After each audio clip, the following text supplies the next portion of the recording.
Call of Cthulhu by H.P. Lovecraft. Part 1. The Horror in Clay. The most merciful thing in the world, I think, is the inability of the human mind to correlate all its contents. We live on a placid island of ignorance in the midst of a black seas of infinity, and it was not meant that we should voyage far. The sciences, each straining in its own direction, have hitherto harmed us little, but someday the piecing together of dissociated knowledge will open up such terrifying vistas of reality, and of our frightful position therein, that we shall either go mad from the revelation, or flee from the deadly light into the peace and safety of a new dark age. Theosophists have guessed at the awesome grandeur of the cosmic cycle wherein our world and human race form transient incidents. They have hinted at a strange survival in terms which would freeze the blood if not masked by a bland optimism. But it is not from them that there came the single glimpse of forbidden aeons which chills me when I think of it and maddens me when I dream of it. That glimpse, like all dread glimpses of truth, flashed out from an accidental piecing together of separated things. In this case, an old newspaper item and the notes of a dead professor. I hope that no one else will accomplish this piecing out. Certainly, if I live, I shall never knowingly supply a link in so hideous a chain. I think that the professor, too, intended to keep silent regarding the part he knew, and that he would have destroyed his notes had not sudden death seized him. My knowledge of the thing began in the winter of 1926 to 1927, with the death of my granduncle, George Gamel Angell, Professor Emeritus of Semitic Languages in Brown University, Providence, Rhode Island. Professor Angell was widely known as an authority on ancient inscriptions and had frequently been resorted to by the heads of prominent museums, so that his passing at the age of 92 may be recalled by many. Locally, interest was intensified by the obscurity of the cause of death. The professor had been stricken whilst returning from the Newport boat, falling suddenly, as witnesses said, after having been jostled by a nautical-looking Negro who had come from one of the queer dark courts on the precipitous hillside which formed a short cut from the waterfront to the deceased's home in William Street. Physicians were unable to find any visible disorder, but concluded after perplexed debate that some obscure lesion of the heart, induced by the brisk ascent of so steep a hill by so elderly a man, was responsible for the end. At the time I saw no reason to dissent from this dictum, but latterly I am inclined to wonder, and more than wonder. As my granduncle's heir and executor, for he died a childless widower, I was expected to go over his papers with some thoroughness, and, for that purpose, moved his entire set of files and boxes to my quarters in Boston. Much of the material which I correlated will later be published by the American Archaeological Society, but there was one box which I found exceedingly puzzling, and which I felt much averse from showing to other eyes. It had been locked, and I did not find the key till it occurred to me to examine the personal ring which the professor carried always in his pocket.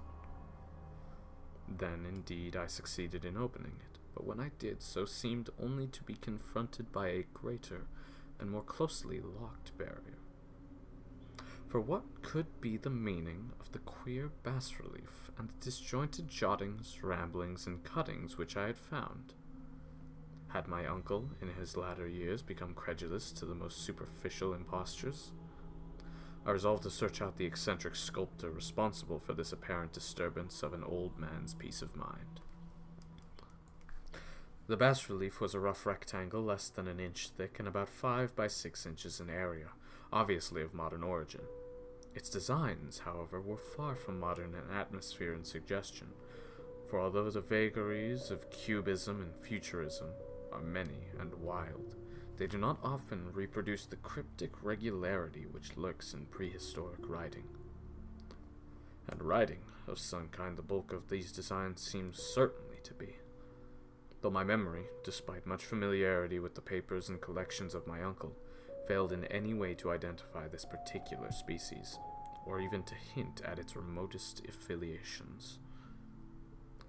Above these apparent hieroglyphics was a fatigue of evidently pictorial intent, though its impressionistic execution forbade a very clear idea of its nature.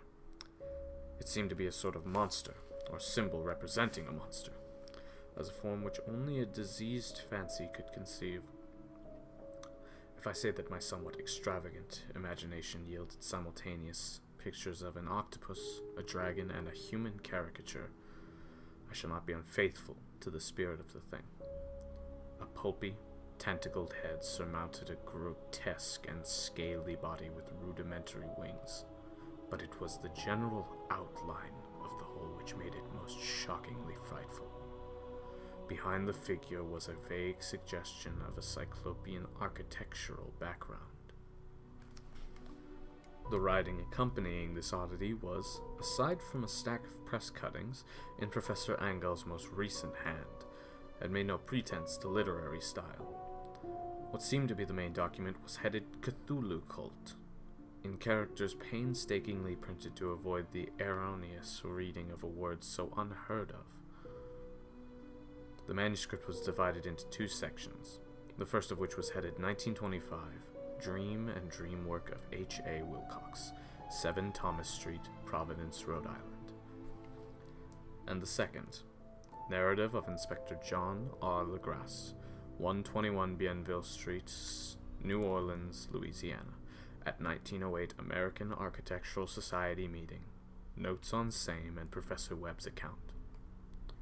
The other manuscript papers were all brief notes, some of them accounts of the queer dreams of different persons, some of them citations from theosophical books and magazines, notably W. Scott Eliot's Atlantis and the Lost Lemuria, and the rest comments on long-surviving secret societies and hidden cults with references to passages in such mythological and anthropological sourcebooks as Fraser's Golden Bough and Miss Murray's Witch Cult in Western Europe.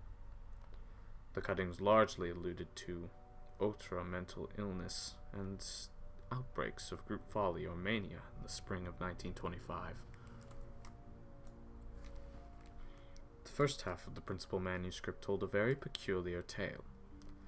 It appears that on March 1st, 1925, a thin, dark young man of neurotic and excited aspect had called upon Professor Angell, bearing the singular clay bas-relief, which was then exceedingly damp and fresh. His card bore the name of Henry Anthony Wilcox, and my uncle had recognized him as the youngest son of an excellent family slightly known to him, who had latterly been studying sculpture at the Rhode Island School of Design, and living alone at the Fleur de Lis building near that institute.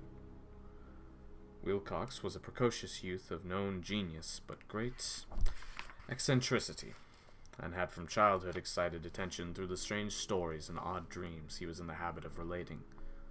He called himself physically hypersensitive, but the steadfolk of the ancient commercial city dismissed him as merely queer.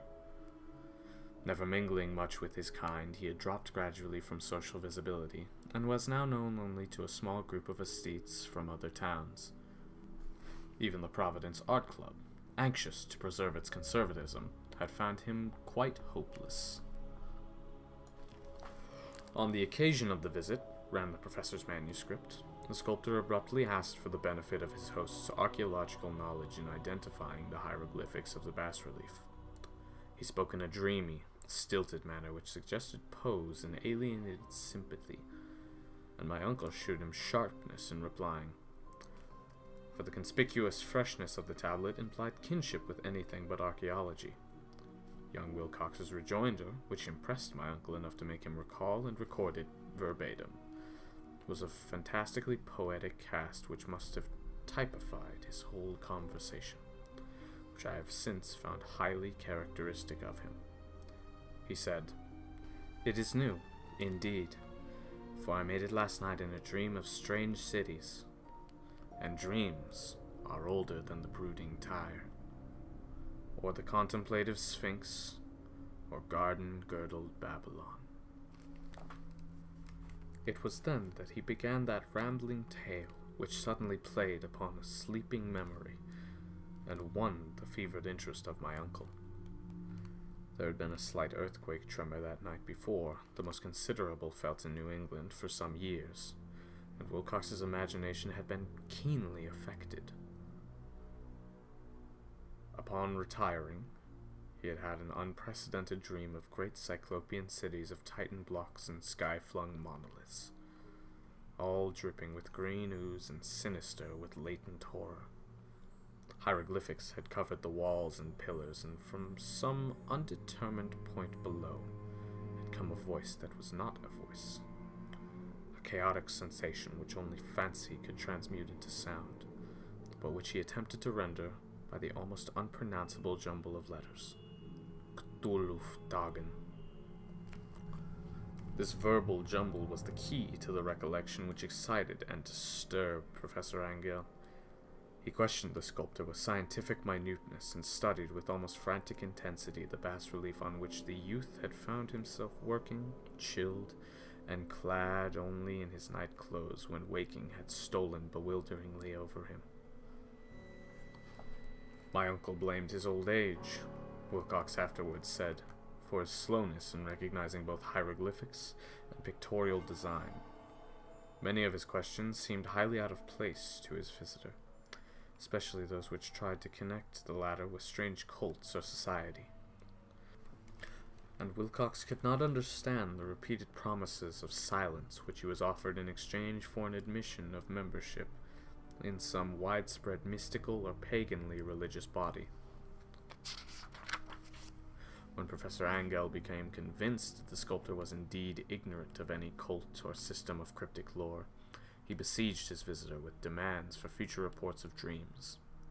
This bore regular fruit, for after the first interview the manuscript records daily calls of the young man, during which he related startling fragments of nocturnal imagery whose burden was always some terrible cyclopean vista of dark and dripping stone, with a subterranean voice or intelligence shouting monotonously in enigmatical sense impacts uninscribable save as gibberish. The two sounds most frequently repeated are those rendered by the letters Cthulhu and Rylea. On March 23rd, the manuscript continued. Wilcox failed to appear, and inquiries at his quarters revealed that he had been stricken with an obscure sort of fever and taken to the home of his family in Waterman Street.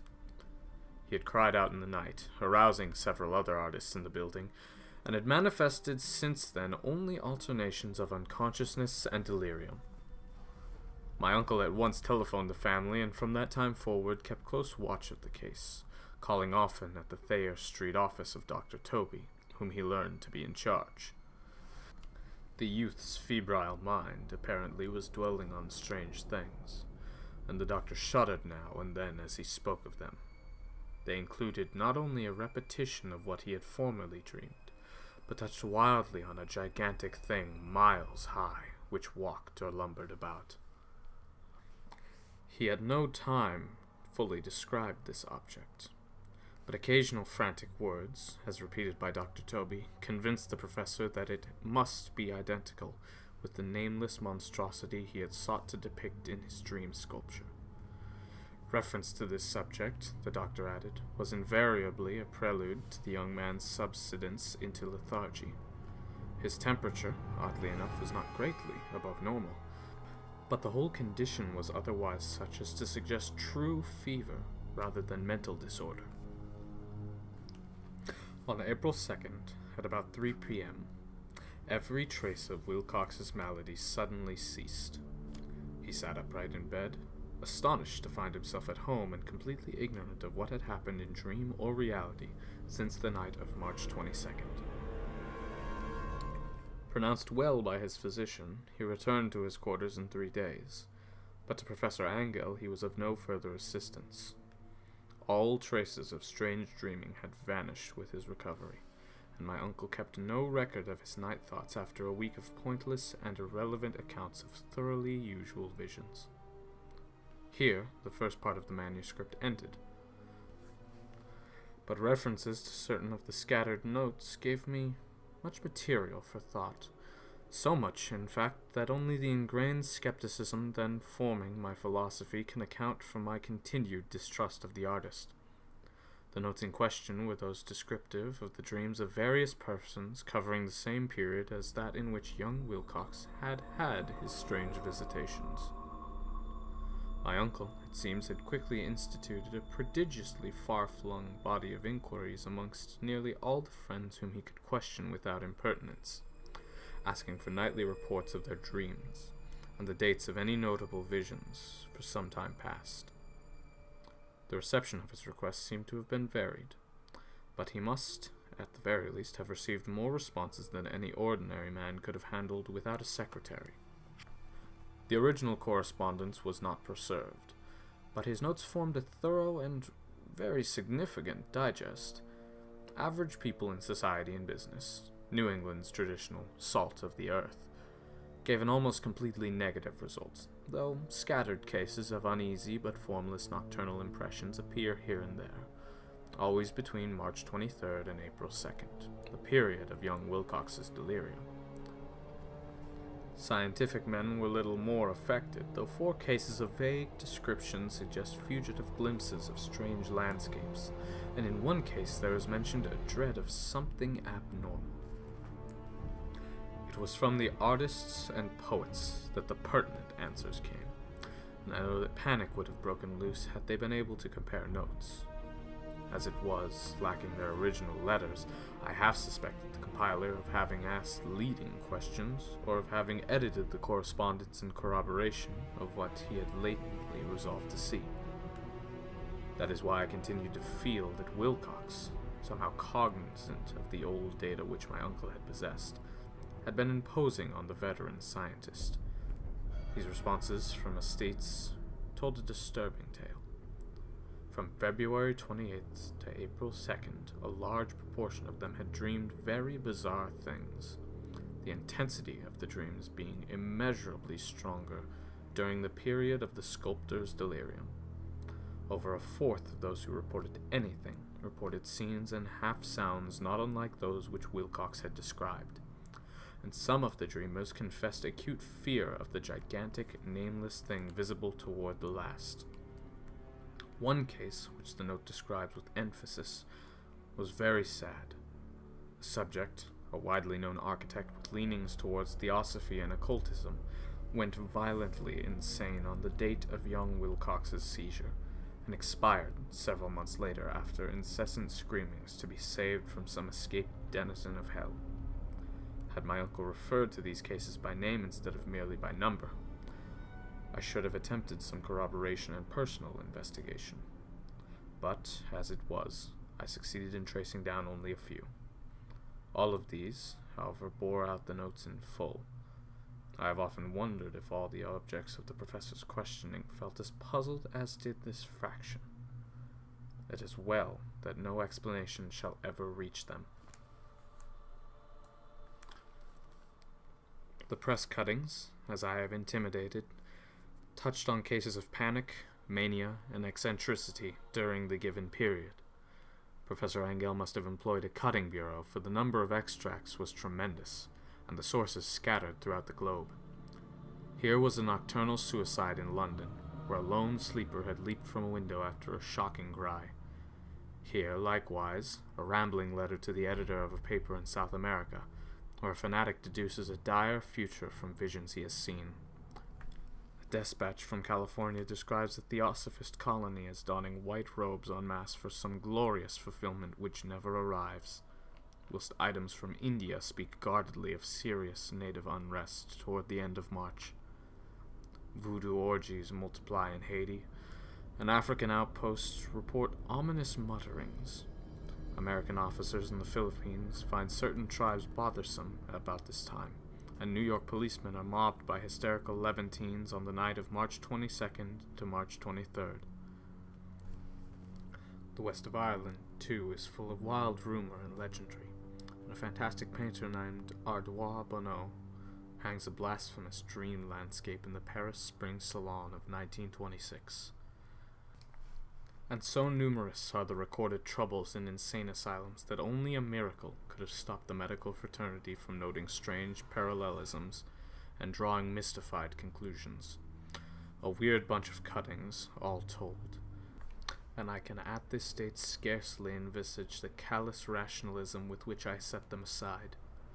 But I was then convinced that young Wilcox had known of the older matters mentioned by the professor.